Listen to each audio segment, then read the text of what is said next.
And joining us now here on India Today is Ayelet, who is a former Interior Minister of Israel. Ayelet, thank you for joining us here on India Today. We've just reported about what's happened in northern Israel of a Hezbollah strike.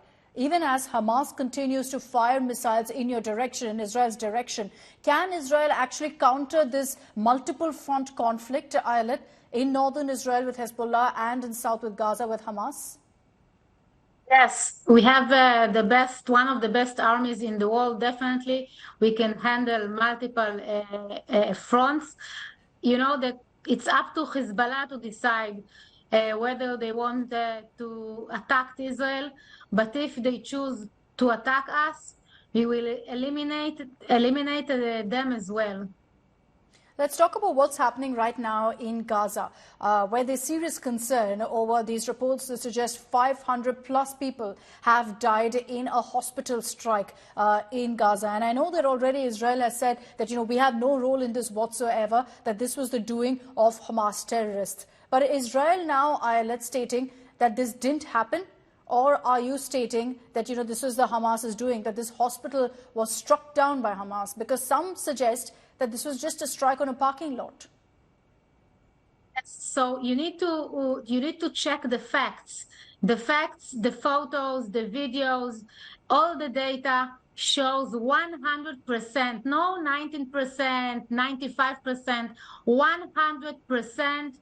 It's a Jihad Islamic failed rocket.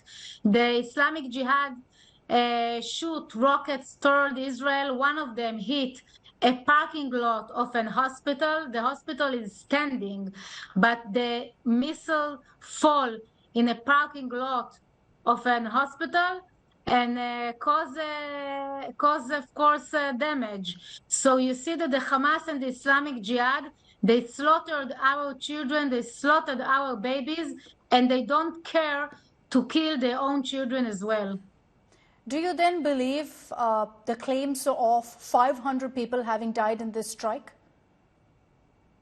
We don't know the numbers. We think it's less, but it's 100% a rocket of the Islamic Jihad that they thought it will come to Israel, but they had it was a failed rocket and it hit their parking lot.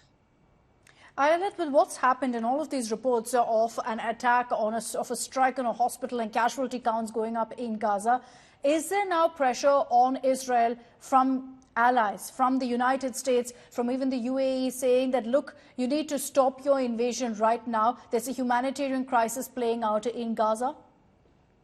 Oh, and we will not stop. The Hamas is worse than ISIS. They are like the Nazis. And if you want to fight the Nazis, you have only one choice: to eliminate them. You need to understand what they did on Black Saturday. They slaughtered our village. They decapitated children. They murdered women. One woman was pregnant and they slit open her belly. They burned babies. They are worse than animals. They are monsters, and we are going to defeat them. It's either us or them. For many years we tried to live one next to another, but after what they did for us on Saturday, it's over. There was a huge peace festival, young people dancing. They just arrived them and shoot everyone. And if some of the women, they whipped them and they burned them. They are monsters, and we will eliminate them. Every Hamas member is a dead walking man. Having said that, everyone's been saying that, yes, Israel has waged a war against Hamas. You vowed that you're going to end Hamas. But is this the way to do it? Because there are questions about civilian casualties, Ayelet, about the ordinary Gazan paying the price for what Hamas has done. The population in Gaza, please go south of Gaza River. 500,000 of them just did it. The Hamas is trying to prevent some of the population to go south because they want to use their own population as a human shield. I think that also for Gaza population, it's better to destroy this regime, and that they will have the opportunity to have more human regime, because the Hamas, they are inhuman. There are serious allegations coming to the fore, and these are from your own neighbors who are saying that you have blocked humanitarian aid from going into Gaza. What do you have to say about that? Have babies and children and young girls that Hamas kidnapped. They are not allowing the Red Cross to see them. So don't talk with me about humanitarian aid. First of all, if they want humanitarian aid, then they need to open the door for the Red Cross to see our hostages. I think that also, it's important for me now that I'm talking with the people from India, also to push them. Let the Red Cross see our hostages. And that's an important message. Talking about the hostage crisis also, since October 7th to now, there's been no update that really come in from Hamas on their plight or on their condition.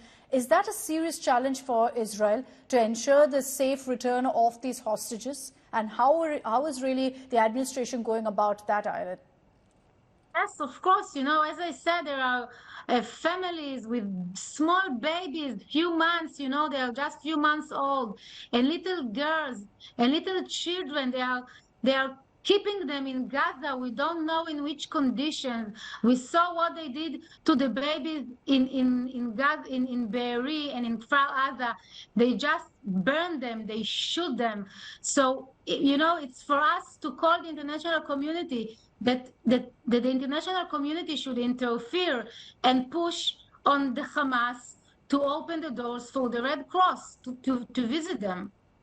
And for for what it's worth, India has taken a very clear stand on this. We've said categorically that the release of these hostages to ensure they're brought back home safe and sound is of utmost priority. But there are many of your neighbors themselves who have not really been cooperating with Israel in the manner that you would hope to be. What's your message to your Middle East neighbors who largely have chosen to side with Palestinians, with Hamas also in some cases? Yeah, unfortunately, some of our neighbors, because of the data, because of all the lies that they hear from the media in the Arab world, don't do what we expect them to do, and push the Hamas, even to release the children, the babies, and the women. But we know that we are like a villa in a jungle. We know where we are living in the Middle East. So we definitely expect from the international community, from the Western world, to push the Hamas to open the door for the Red Cross and to release the babies, the little children, and the women. And we pray for the same. We hope that these hostages come back home safe and sound. We've spoken to countless families, and it's heartbreaking to hear their accounts of what's happened and how they continue to suffer weeks on. Thanks very much, Ayelet Shakal, for joining us here on India Today.